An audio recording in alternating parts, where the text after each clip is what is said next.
타오르는 태양처럼 깨끗하고 무한한 에너지를 우리 손으로 만들 수 있다면 어떻게 될까요? 말도 안 되는 소리 하지 말라고요? 거짓말 아닙니다. 인류는 실제로 인공태양을 만들고 있습니다. 인공태양은 말 그대로 인간이 창조해낸 태양, 그동안 SF물 영화에서나 등장하던 개념인데요. 이 태양을 만드는 과정에서 대한민국이 빠져서는 안 될 중요한 역할을 담당하고 있다면 믿으시겠습니까?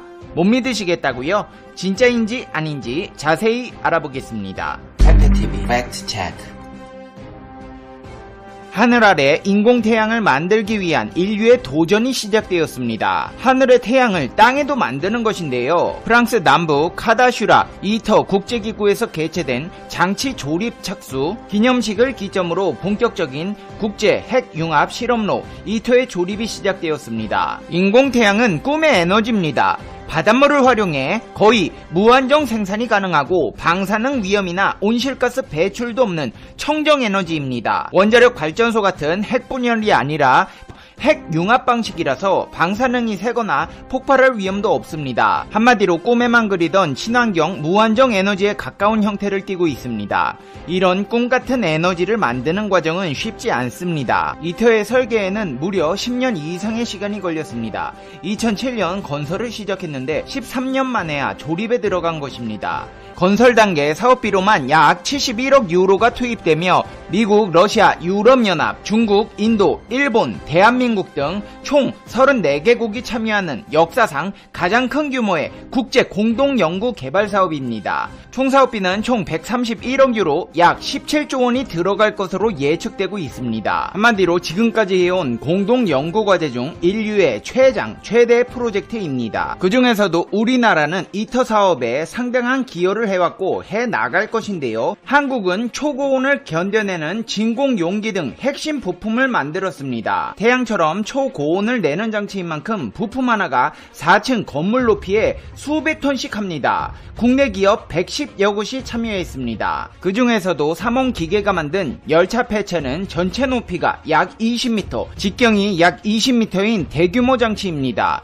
이렇게 큰 장치이지만 전체의 오차가 2mm 이내에 제작해야 했고 세상에 처음 아무도 만들어보지 않은 물건을 만들려 하다 보니까 쉽지 않을 수밖에 없었습니다. 하지만 대한민국에서는 모든 기술과 역량을 총동원해 한국형 인공태양 K-스타가 1억 도를 8초 동안 유지하도록 만들어 세계 기록을 세우기도 했습니다. 이터의 핵융합장치는 핵융합연구소에 있는 한국형 핵융합연구로를 25배 키운 장치입니다. K-스타의 데이터를 이터에도 그대로 반영시킨 것입니다. 또 이번 핵심 장치 조립 과정의 첫 단추도 현대중공업에서 납품한 진공용기 조립이 맨 먼저입니다. 국가핵융합연구소 소장은 우리나라가 이번 핵심 장치를 조립하는데 70%에서 80% 기여했다고 봐도 무방하다고 밝혔습니다. 핵융합연구소에 따르면 한국은 이터 국제기구 및 타 회원국으로부터 136건 6,180억 원의 이터 조달품 수주 성과를 올렸습니다. 그동안 한국이 이터에 참여하면서 납부한 분담금 또한 3,723억 원을 크게 넘습니다.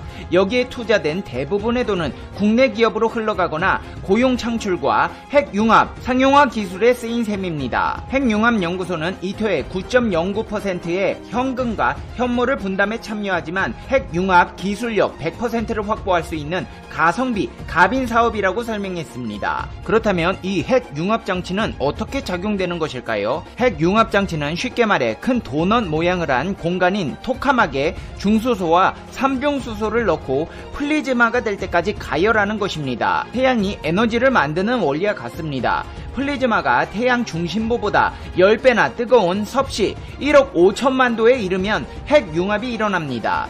핵융합 반응에서는 소량의 질량이 막대한 양의 에너지로 변환됩니다. 중수소와 삼중수소는 손바닥 크기 정도의 양으로 석탄 1만 톤에 해당합니다. 한마디로 고효율로 탄소 배출 없이 깨끗하고 믿을 수 있는 에너지를 제공한다는 것입니다. 인공태양 장치 조립 착수 기념식에는 한국의 문재인 대통령, 프랑스 마크롱 대통령, 폰데어 라이언 유럽연합 집행위원장 등 회원국의 정상급 인사들이 영상, 서면 인사를 통해 격려를 보냈습니다. 모든 장치 조립과 시설이 완료되는 2025년 12월 이터 과학자들과 엔지니어들이 핵융합장치 기능을 처음 검증하는 최초 플리즈마에 착수합니다.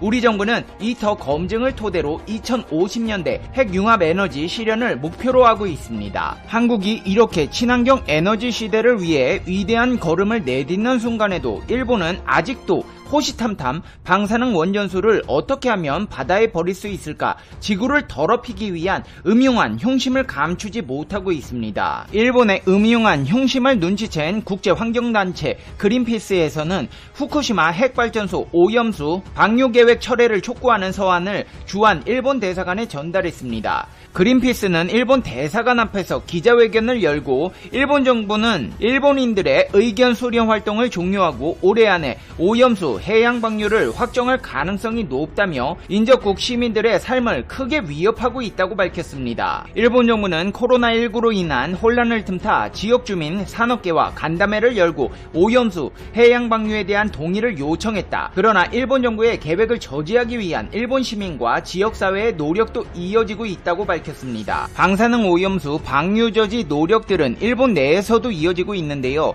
후쿠시마현 안에 있는 기초 자치단체 59곳 중 20여 곳에서 이미 오염수 방류 반대 결의안이 채택되었습니다. 일본 전국업 협동조합과 후쿠시마 어민 4만 명 이상의 일본 시민도 정부에 반대 입장을 제출했습니다. 그린피스 또한 지난 1년 동안 모인 한국 시민 8만여 명의 서명을 첨부해 오염수 방류 반대 서한을 일본 대사관에 전달했습니다. 일본 뭐 하나 똑바로 하는 게 없습니다. 한국은 비교적 코로나를 잘 통제하고 있는 반면 일본은 1일 확진자 역대 최대치를 갱신하며 사태를 악화시키고 있는데요. 그럼에도 아베 정권의 태도는 느긋하기만 합니다. 최근 일주일 사이 확진자가 6,000명 넘게 증가한 점을 고려하면 긴급 사태를 선언할 당시보다 훨씬 심각한 상황이지만 일본 정부는 여전히 괜찮다는 입장입니다. 스가 요시히데 관방장관은 도쿄를 중심으로 신규 감염자 증가가 이어지고 있지만 젊은 세대의 감염자가 많고 60대 이상 감염자는 적으며 중증자가 적은 점 등에서 4월 긴급사태 선언 때와는 다르다고 인식하고 있다고 기자회견에서 말했습니다. 상황이 이렇다 보니 일본 정부는 방역을 어느 정도 포기한 것으로 보입니다. 그나마 시행하겠다고 하고 있는 정책으로는 번화가에서의 감염 확산을 억제하기 위해 감염 대책을 취하지 않는 음식점 등을 보상 없이 휴업 요청하는 방안을 검토하고 있습니다. 일본 내에선 비판의 목소리가 나오고 있습니다. 니혼게이자이 신문은 확진자가 폭발적으로 늘어나고 있다고 보도하면서 정부가 목표로 하는 감염 대책과 경제의 양립은 구체적인 대응책이 부족한 채로는 좌절될 수밖에 없다고 지적했습니다. 그러면서 해외처럼 검사 체제를 정비한 후 지역과 대상을 좁힌 중점적인 대책이 요구되고 있다고 지적했습니다. 이제 페페TV의 결론입니다. Conclusion. 페페TV. 아베씨, 인공태양 만드는 사업 국제 핵융합 실험로 제작에 일본도 참가하고 있지 않아요? 뭐라도 좀 해봐요. 뭐예요? 기술력이 떨어져도 중요한 건 못 만들겠지만 거기 기술자들한테 도시락 같은 거라도 만들어 배포할 수 있지 않아요? 아, 안 되겠다. 아, 도시락에 또 후쿠시마 방사능 넣어서 줄 거잖아요. 됐어요. 그냥 쉬세요. 한국이 위대한 친환경 에너지 사업에서 발군의 실력을 뽐내는 역사적 발자취를 그냥 구경이나 하세요. 가만히 있는 게 도와주시는 겁니다. 뭐 하려고 하지 마세요.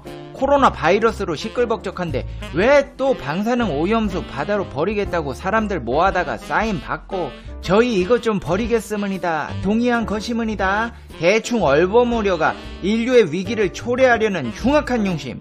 가슴 깊이 간직하시고 집에서 강아지랑 노세요. 뭐 하려고 하지 마세요. 자꾸 송가게 만들지 마시고. 페페TV 시청자 여러분은 어떻게 생각하세요? 페페TV는 여러분의 생각이 궁금합니다. 댓글로 여러분의 생각을 남겨주세요. 행복은 마치 안경과 같다. 나는 안경을 보지 않지만 안경은 나의 코 위에 놓여있다. 쿠르트 호크의 명언입니다. 코로나로 일상이 피로해지고 행복은 점점 더 멀어져 가는 것만 같습니다. 하지만 행복해서 삶이 소중한 것이 아니라 삶이 소중하기에 이 순간이 행복한 것입니다. 어떤 노래를 듣고 흥얼거릴 수 있다면, 혹은 어떤 풍경을 보고 미소 지을 수 있다면 당신은 이미 충분히 행복한 것일지도 모릅니다. 오늘은 그 어떤 하루보다 많이 웃고 사랑해보세요. 갖지 못한 것들을 바라기보다 가지고 있는 것들을 즐기는 행복한 하루 보내시기를 바랍니다. 세상에서 가장 소중한 건 바로 당신, 자기 자신이라는 거 잊지 마시고요. 행복한 하루 되세요. 시청해주셔서 진심으로 감사합니다. 다음 영상에서 봬요. 안녕.